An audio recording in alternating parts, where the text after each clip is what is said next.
Bonjour et bienvenue à Arrêt sur le monde, version COVID-19. Avant la pandémie, nous voulions consacrer une émission à Haïti, à la crise politique, aux violences qui secouent l'île en ce moment. Avec le coronavirus, le pays se retrouve plus fragilisé que jamais. On en parle aujourd'hui avec Nancy Rock, journaliste, qui est à Port-au-Prince, et avec Rorom Chantal, professeur de sciences politiques à l'Université de Moncton. Alors, merci beaucoup à tous les deux d'être là avec nous aujourd'hui. Madame Rock, vous êtes en Haïti. Comment on y vit la pandémie en ce moment? C'est assez compliqué. Si vous me demandez personnellement comment je la vis, malheureusement, je dois dire assez bien, même si c'est difficile à dire.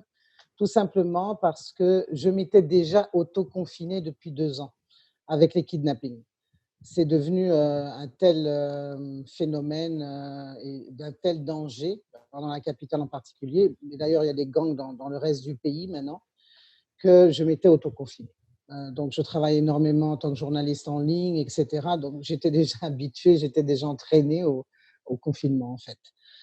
Pour les autres, c'est beaucoup plus difficile parce que les conditions de vie en Haïti, vous les connaissez un petit peu, elles sont très, très difficiles. Quand le gouvernement a lancé les premières mesures en annonçant les 2 premiers cas du Covid-19 le 19 mars dernier, tout de suite, le gouvernement a pris des mesures strictes, parmi lesquelles un couvre-feu imposé sur tout le pays de 8 heures du soir à 5 heures du matin, l'interdiction de tout rassemblement de plus de 10 personnes, fermeture des écoles, des centres de formation, des universités, fermeture des usines, et puis suspension dès le 20 mars, le lendemain, de tous les vols commerciaux et fermeture de tous les ports à travers le pays.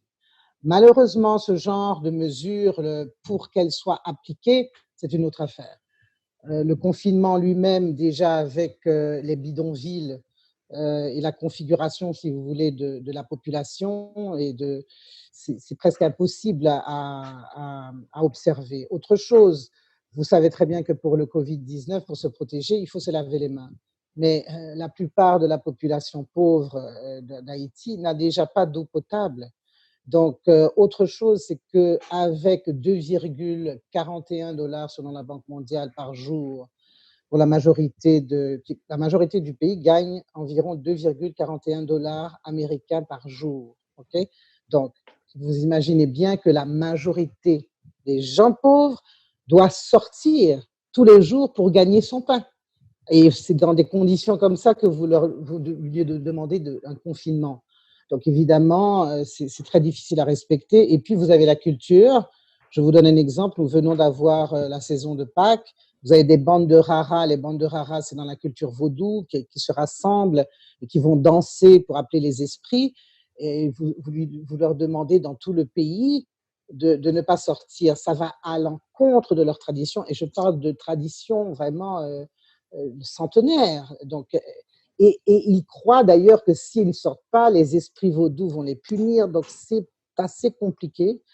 Le couvre-feu, au début, n'était pas respecté.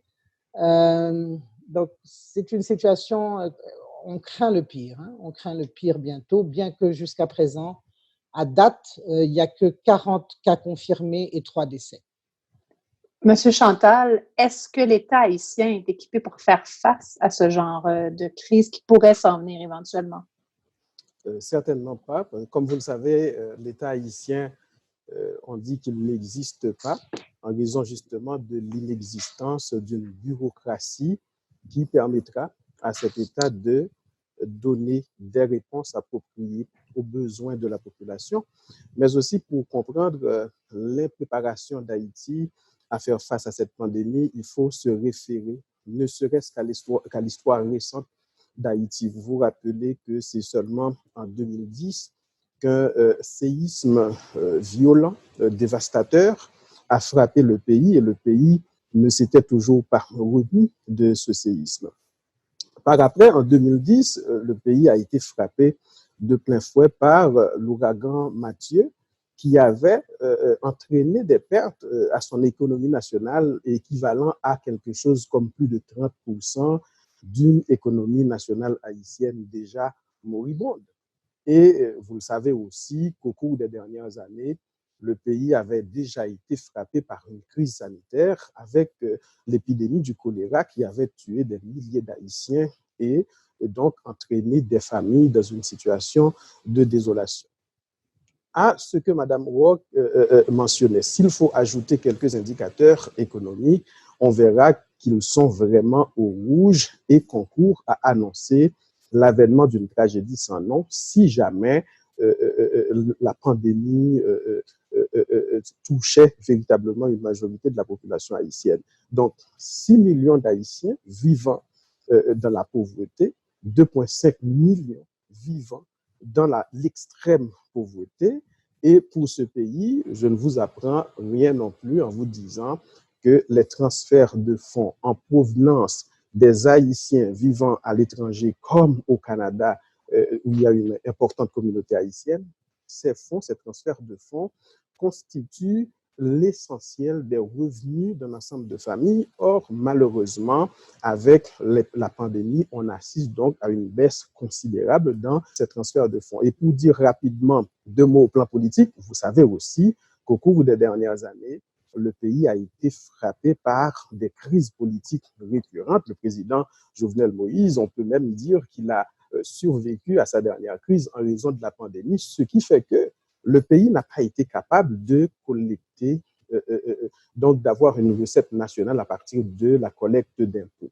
Et enfin, au plan démographique, je pense que Mme Rock l'a bien mentionné, Haïti, c'est le pays des Caraïbes le plus densément peuplé. Et au plan de l'aide internationale, malheureusement, les partenaires d'Haïti ont favorisé ce que j'appellerais un conservatisme social qui explique en partie, en plus de la corruption qui gangrène bien entendu l'administration publique haïtienne, des fonds nécessaires n'ont pas pu être dégagés pour des investissements conséquents dans des infrastructures sanitaires qui auraient pu préparer le pays donc à faire face à une catastrophe inédite comme le COVID-19. Et là, on arrive en plus, Mme Rock, juste avant la pandémie, vous avez écrit un texte dans les pages débat de la presse où vous avez dit carrément « Je ne reconnais plus mon pays ». Est-ce que selon vous, l'État est carrément en train de s'effondrer en Haïti? Ah non, il n'est pas en train de s'effondrer, il s'est effondré. Il s'est effondré déjà et ce que disait M. Chantal, on le vit ici. On parlait tout à l'heure des mesures contre la pandémie, mais comment voulez-vous qu'un pouvoir qui est rejeté par la majorité de la population applique des mesures de restriction s'il ne reconnaît pas ce pouvoir? Déjà là, c'est très difficile, puisque déjà, dès le début, le peuple disait « Ah non, c'est encore une autre machination politique, c'est encore un mensonge, c'est encore un complot ». Donc, vous voyez, c'est une situation très complexe. Autre chose que j'aimerais souligner, puisque Rorom Chantal parlait également de la communauté internationale, j'aimerais quand même rappeler qu'on vient de sortir à peine de la crise du choléra après 10 ans. C'était en août dernier qu'on a eu notre dernier cas de choléra importé par les Nations Unies. 10 000 morts, 800 000 victimes, 800 000 malades dans le pays. Donc, on sort en plus à peine de cette crise. Mais cette crise en elle-même, je dois vous dire, je voulais vous donner des chiffres, Laura Julie, qui vont vous montrer tout le drame qui nous attend. Par exemple, il y a à peine, après avoir annoncé les cas, d'abord, il n'y a pas de stratégie de communication, déjà du gouvernement. Il n'y en a pas. Donc, ils sont en train de travailler là-dessus, tellement ils ont eu des critiques. Il n'y a pas eu de campagne de sensibilisation. Ce sont carrément les réseaux sociaux qui ont commencé à se débrouiller pour essayer de faire des messages passés, etc., se rendant compte de la catastrophe que ça peut signifier pour Haïti.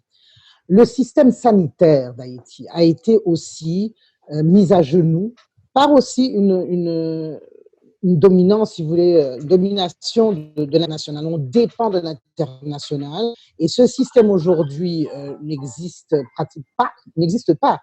Vous avez, je vous donne des chiffres, la ministre de la Santé avait annoncé que pour 11 millions d'Haïtiens, on avait 200 lits d'hôpitaux d'urgence. En fait, ça a été revu à la baisse par le Nouvelliste, qui est le quotidien le plus ancien d'Haïti, citant la première enquête sectorielle jamais faite. Heureusement que ça sortait à point, cette enquête, qui stipulait qu'en fait, il n'y avait que 140 lits pour 11 millions d'habitants. De ces 140 lits, vous écoutez le docteur Paul Farmer, qui est d'Harvard University et qui est un des plus grands médecins épidémiologistes, etc., qui travaille entre Haïti, le Rwanda et d'autres pays sous-développés, et qui est un des membres fondateurs d'un des plus grands hôpitaux cet hôpital a été construit après le séisme, qui est Amir Balai, où on peut recevoir en ce moment des patients, parce qu'il y a un tas d'hôpitaux, il n'y a même pas des toilettes, il n'y a rien, donc je n'ai pas besoin de vous le dire. Lui, il parle de 30 lits ICU, c'est-à-dire pour besoins urgents. Comme ça, Laura Julien, je n'ai même pas besoin de vous donner d'autres statistiques, ça vous donne le tableau horrible, comme presque Rome Chantal parlait, c'est-à-dire d'où l'importance d'une campagne de sensibilisation et de communication extraordinaire. Bon, il y a eu finalement, le président a nommé une commission multisectorielle et avec donc, beaucoup de gens qui enfin il appelle des cerveaux parce qu'on rejetait tous les cerveaux dans ce pays. Hein. Donc maintenant on est obligé de les appeler. Seulement il y en a beaucoup qui sont au Canada, qui sont aux États-Unis, qui sont partout. Donc il y en a encore.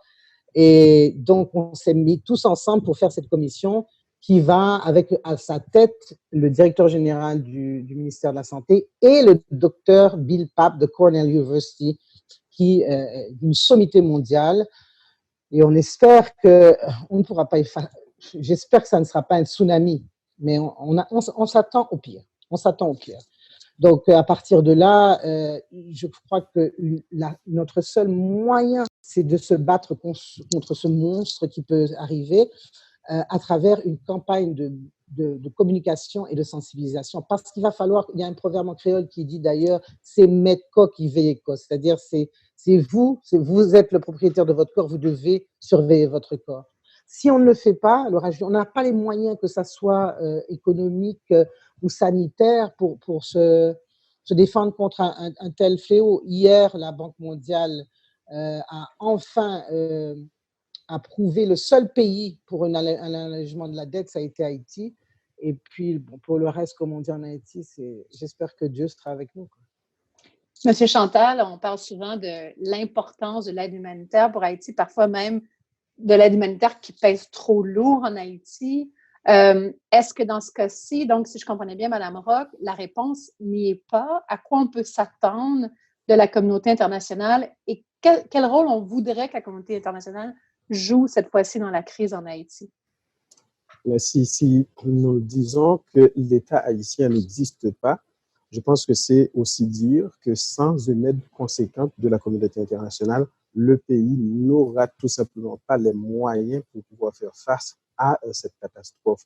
On a commencé à annoncer, comme Mme Nancy Rock le mentionnait, certains décaissements qui sont indispensables puisque les fonds collectés par le gouvernement haïtien à la fin de la dernière année fiscale ne correspondent qu'à une infime partie de ce dont le pays aura besoin. Il faudra agir et il faudra agir très, très vite. Sinon, en plus d'une catastrophe sanitaire, je pense qu'on pourrait faire face à une catastrophe, à des émeutes au plan social, parce que les gens pourront difficilement accepter des mesures de confinement, comme Mme Rock l'a mentionné. Le degré de confiance, le niveau de confiance dans le gouvernement est proche de zéro. C'est vrai qu'on a appelé, je pense que c'est une bonne chose, des sommités, des spécialistes reconnus, respectés, comme Dr Papp. En même temps, il faudra rester vigilant, c'est-à-dire se poser la question et vérifier dans quelle mesure ces spécialistes disposeront de toute la latitude nécessaire pour faire leur travail.